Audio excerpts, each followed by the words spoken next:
Hi there. Welcome to my YouTube channel. In this video, I am going to talk about the pros and cons of hydrogen cars. The technologies that are being put forward to replace internal combustion engines are varied. The electrification of car fleets is underway, and this is one of the most popular options. However, it is not the only one available. Hydrogen cars also have a lot to say in this race to leave fossil fuels behind. But what is the real status of this technology? In the following sections, we tell you about the pros and cons of hydrogen cars. We also tell you how they work and what implications they have for the environment. Although we often make a distinction between electric and hydrogen cars, the similarities between the two are clear. Both need electricity to operate. The difference lies in the method they use to obtain the energy.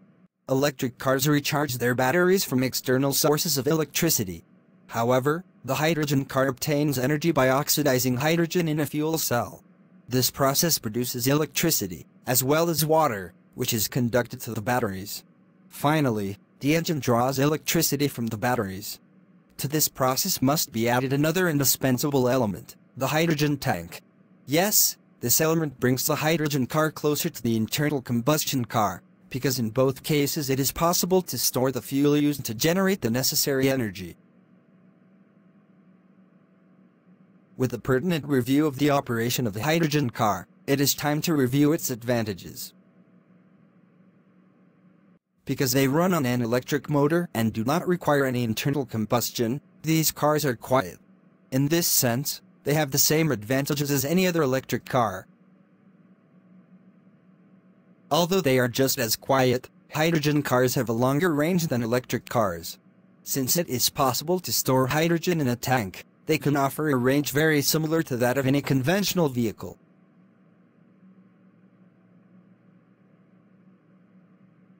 Another strong point of hydrogen is that its use as a fuel does not generate any harmful emissions. Therefore, we are talking about a completely environmentally friendly mobility option. However, that does not mean that they do not emit anything. Specifically, they release water vapor. As with electric cars, maintenance is low. It is limited to the usual passive and active safety elements of any other vehicle, such as tires, brakes and lights, and little else. They do not require large investments in the engine area. Something that worries those who buy an electric vehicle is their refueling time. The hydrogen option solves this problem. The time to refuel a tank of a hydrogen car does not exceed 3 or 4 minutes. Thus, the refueling time is similar to that of an internal combustion car running on gasoline or diesel.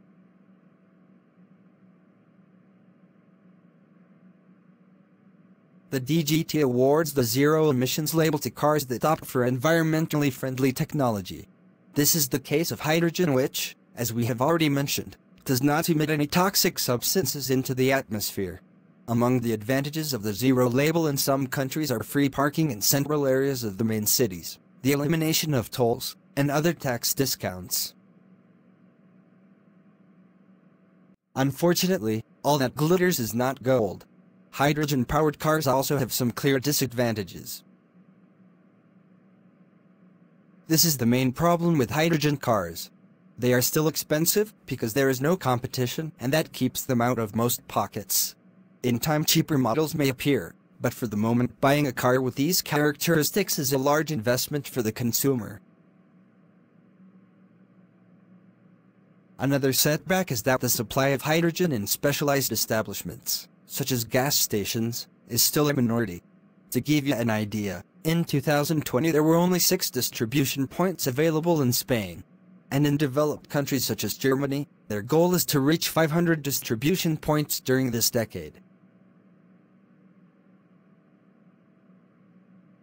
The space required for the necessary components, such as the tank or the fuel cell, has direct consequences on the size of the vehicle. It is difficult to find small models that include this type of technology. In addition, the trunk is one of the spaces that suffer the most penalization because of the components. At the moment, few brands offer cars that run on hydrogen.